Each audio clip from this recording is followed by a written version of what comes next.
Jesse here with November's developer update.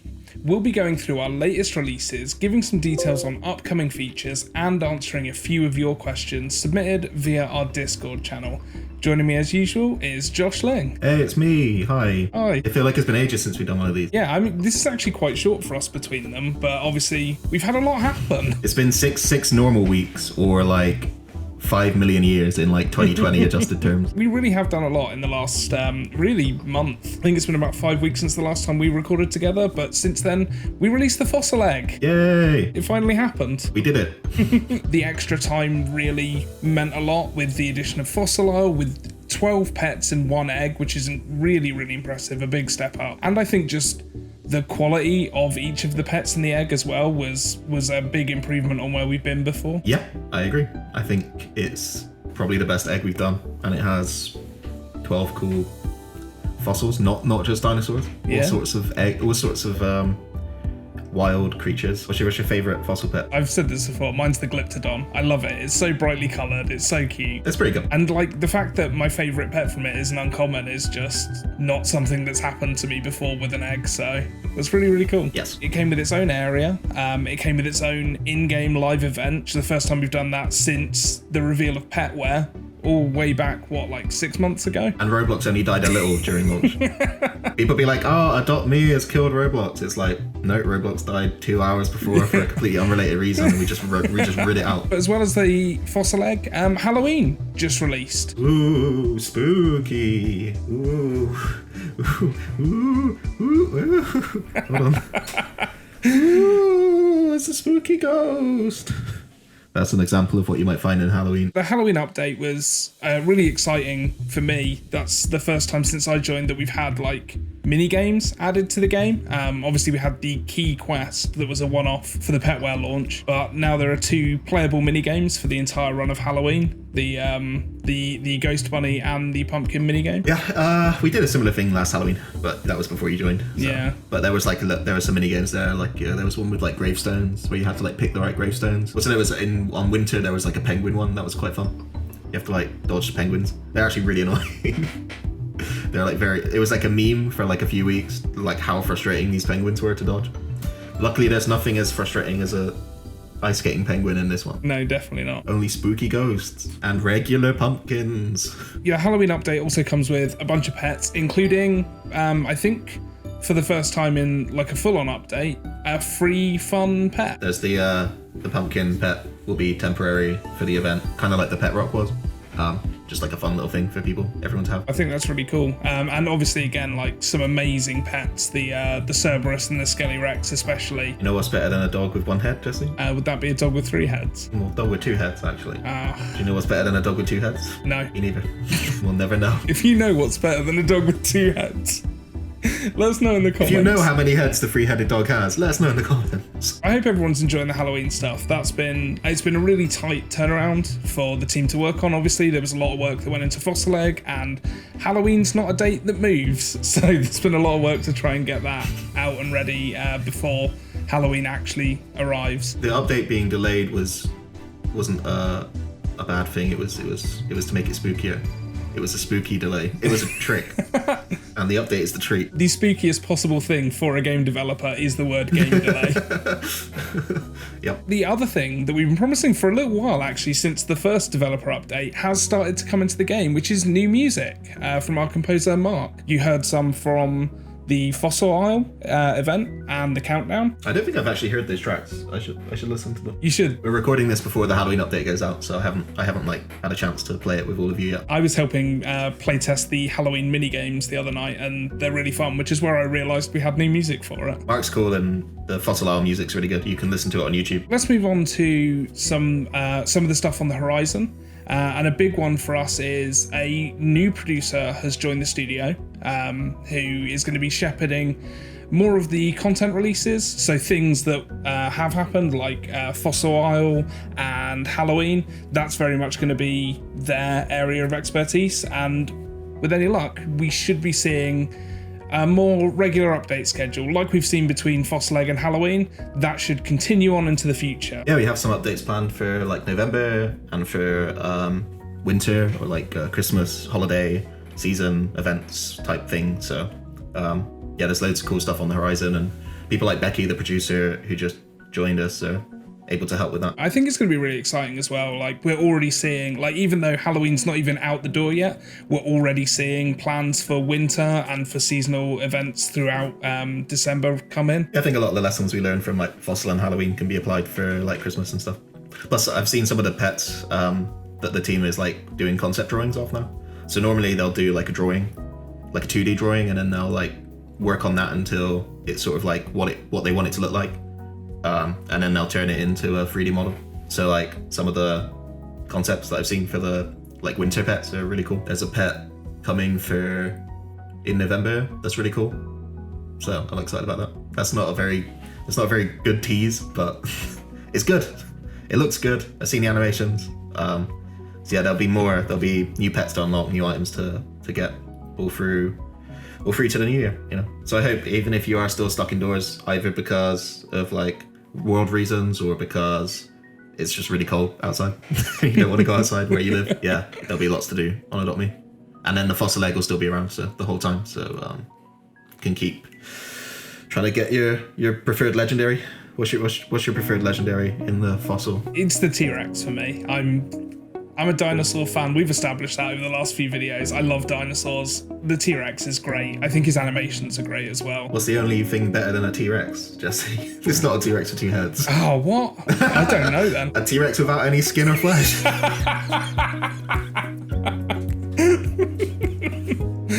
I literally could not figure out where you were going with that. That was good. But we've got some more stuff on the way as well. We are working on some updates to pets in general, into how they interact with the players and their environment.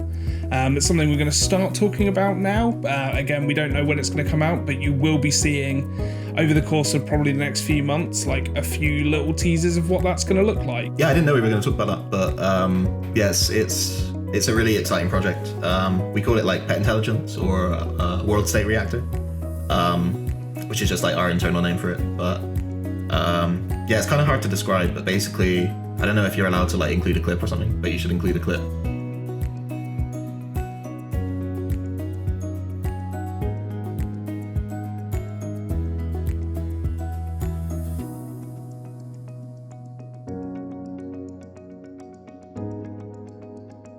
That one surprised me.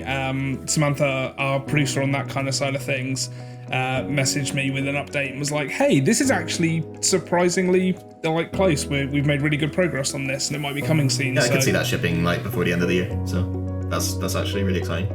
Yeah. So like I said, it's hard to understand, but basically I think it will add a lot more like life and liveliness to the pets in the game.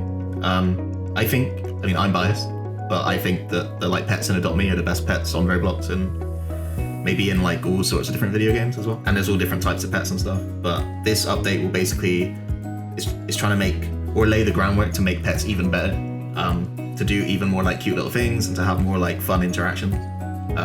So if you like interacting with your pet in PlayAdoptMe, this update will make that even more fun and even more cute or silly or like angry, you know. I think it'll make the pets more emotive as well. Like the World State Reactor can be built on in other updates to like add new interactions and stuff. So that's like a really vague description if you're not like a developer type person, but it's gonna be cool. Before we wrap up, I want to give you some questions from our community. These are taken from our Discord Q&A channel, which we go through. We pick a few questions and we try to answer them in these dev updates. So question number 1, how do you decide what pets to add to the game? All the most recent pets have basically been decided on by the content team, who are like include like programmers, but also the artists who like model the pets, an animator, and Beefink is quite involved in that too. Yeah, basically they take a lot of suggestions from like the community, but they also like come up with, do research. Like for instance, you know, if they know we're doing like a fossil egg that has like dinosaurs or like extinct pets in it, then they'll do some research, find some reference images, and then like start doing these sketches for these different ideas and stuff. So that's how we did the fossil egg. They had a sort of short list of, I don't know, like maybe like 20 different ones, and then they just kind of honed it down. A lot of the time it'll be things like trying to balance the egg. So for instance, for the fossil egg, we didn't just want to put 12 dinosaurs in there, like 12 scaly green dinosaurs. We wanted there to be more variety. So that's how they ended up adding things like the dodo, or you know, the glyptodon having like a more pink coloring scheme. Makes it look a little bit different and a little more interesting for people who like that kind of thing. Whilst also we still have like the green T-Rex, you know, the sort of classic dinosaur looks. Yeah, so sometimes someone on the team will just have a really strong idea. Sometimes they'll hear an idea for the community, and that will like make the wheels turn in their head, and they'll start like doing sketches. Sometimes things are just obvious, you know, like you're not gonna have a fossil egg, a dinosaur egg, without, you know, a T-Rex in it, for instance. That's like a no-brainer. Or, you know, for Halloween, we haven't yet added a bat pet, so I was just like, we need to add a bat pet, and I just kept saying it over and over again until it manifested in game. Yeah, so a mix of suggestions from the team, suggestions or ideas developed by the content team, and suggestions from the community. So if you know, have a pet you want to see in the game, keep suggesting it, because maybe one of the devs or one of the comms team will see it and pass it along, and then it'll appear in game in a future update. Will the fall furniture be leaving the game when it goes to winter? Yeah, no, the fall furniture is staying in the game. It was just added during fall. Will the hot spring area be leaving once fall is over and reverting to the pool party, or is it in the game forever? Yeah, so the hot springs area, I think a lot of people have seen it now. It's like replaced the pool or the pool party or whatever that one was before. And I think people really like the new area, the way it looks and with the statues and stuff. So like it has a really cool vibe. So it's definitely staying through winter, and we don't really know about the future of it. I think the thing that's cool about the AdoptMe map is that it's always changing and evolving. You know, it sort of stays the same overall, but we keep on adding new areas or temporarily switching areas out. I think that makes it feel fresh and exciting, you know, like every month there's something new to come explore. So I don't know if the hot springs will be staying permanently, but I think we're not sure yet. So I don't know, what do you think? If you think that the hot springs should stay longer, let us know in the comments. I've seen a lot of people suggest that, and we listen and react a lot to your input. So if you would prefer, like maybe the hot spring should stay until summer and then we flip it to like a pool. Yeah, definitely. And there's room, you know, as we do more seasonal content, we switched over for fall, we'll switch for winter. I'm sure we'll do something cool at spring. You know, there's room not just for the pool party to change, but like the football pitch has changed for Halloween. I think there's definitely room for like other places in the map to change with the seasons. And yeah, as Josh says, you know, let us know, not just in the comments here, but on social media. If you're part of the Discord community, like Gemma's job isn't just managing the Discord and running fun competitions for you guys. She's also working really hard to provide your feedback directly to the development and help guide how AdoptMe grows. The best way for her to be able to do that job is for you to let her know what you want. Exactly, yeah. And if you hate the hot springs, don't bother commenting. I don't want to hear it. Keep it to yourself, all right? They work really hard on those springs and they're hot. Are there any plans to add a neon or mega neon potion? Yeah, there are no plans in the near future to add any way to skip the growing the pets process that it takes to get to neon and mega neon. I know it takes a long time, but I actually think that it's important that we don't just let players be able to pay like Robux or whatever to just instantly skip to neon. And I know there are people out there too that have the Robux and want to spend them on that. But I think there is like a value in it taking some amount of effort playing the game to raise pets. But something we have discussed is like, for instance, adding some sort of rank or pass that allows players to maybe speed up that process. So you can't skip it entirely, but you can speed it up. I think that adding that potion would be a little unfair to the players who can't spend Robux in the game. We want AdoptMe to always be a game that caters to players who have Robux to spend, but also is really fun for players who don't have Robux to spend as well.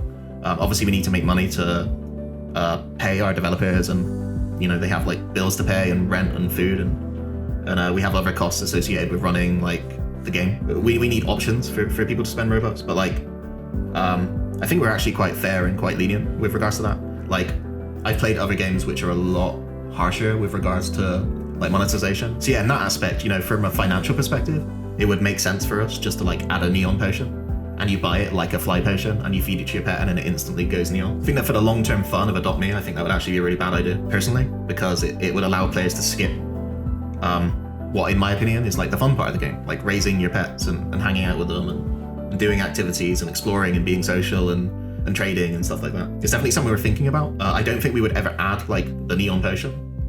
Although, you know, never say never, it could happen. I think what we're more likely to do is to start talking more with the community about ways we can like add ways to speed it up, maybe not necessarily skip it, if that makes sense. Raising pets is like a really core part of what makes playing AdoptMe fun every day, and I think skipping that entirely, I don't know if that would create the same kind of benefit or the same kind of bond with the pets that, I don't know, I've experienced personally. Yeah, there's also like people have already put in the work to raise neons and mega neons already. So we don't want to like diminish that by just adding an option to skip. At the same time, it does take ages. So like it takes a long time. We know it takes a long time. So maybe, I don't know, maybe if you have an idea for like a way that we could add something to maybe make that take less time, let us know. We're always like looking for new like clever ideas. So how long do we plan to keep updating AdoptMe? Forever and ever, Jesse. 100 years. AdoptMe, 100 years. The year is 2120, and me and you we're the oldest remaining humans, and we're doing developer update 1000. I'd love that. I don't want us to stop updating. I mean, I don't want to have to go get a real job. We don't have any plans to stop updating AdoptMe anytime soon. I would like to keep updating AdoptMe for literally years to come. And as long as, you know, there are people that want to play it and there are people who want to enjoy it, and, you know, as long as Roblox has players and AdoptMe has players, there's literally no reason we would stop updating AdoptMe. If anything, we plan to update it even more, you know, next year and the year after, hopefully. It's one of those things I wanted to talk about because you always see in the comments and on our social media, like people are always worried, like, oh, you're going to stop updating AdoptMe. There's rumors always going around. Like, we're not. Like, we are fully committed to the game. We as developers love the game and love working on it. There's loads of things we want to do with AdoptMe, and there's loads of things we want to do, you know, outside of AdoptMe to support it and these other things that we're talking about. But I mean, our primary focus for a long time is going to be AdoptMe, on AdoptMe. So making cool updates, making improvements, fixing bugs, doing fun social media, YouTube videos, you know, and other things too outside of that. So yeah, I'm actually really excited for 2021, especially if like we're allowed outside again. Things in the world go back to normal a little bit more. The AdoptMe team was supposed to meet up in July for the Roblox Developers Conference in San Francisco. So we were going to fly like most of the team to San Francisco. So you would have been there and I would have been there, and we know each other, but I haven't met a lot of other people on the team. So hopefully we could do that next year. Thank you for taking some time out of your busy schedule to give us these updates, Josh. No, thank you, Jesse. Thank you for making these videos. Do you know how much hard work it is? Hard. It's hard. You have to get the clip, then you have to cut it up, then you have to cut out all the bad bits, which is most of it. That's the hardest part. Glue the remaining bits together, put a copyright-free music underneath that then gets flagged by YouTube. It's hard work. Like and subscribe to the channel so Jesse can feel validated about his work. Yeah, it really does help. Once we hit 1 million, that's when I realised that I was probably still going to be allowed to make more videos in the future. So that was really nice. Jesse be like, am I good at my job? YouTube channel would be like, I don't even know how many people have you subscribed by the time you're watching this. Thank you everyone for watching. There's a link to our Discord in the description, so if you want to be part of these future videos, send in questions, there's a channel in that Discord, so feel free to join, be part of the community. It's partnered now, so we can have as many of you as we want. And to end the video, here's my credit card information. You can follow us at PlayAdoptMe on TikTok, Instagram, and Twitter for more updates. This has been November's Developer Update. We'll see you again for another one in December. Woo! Jesse here.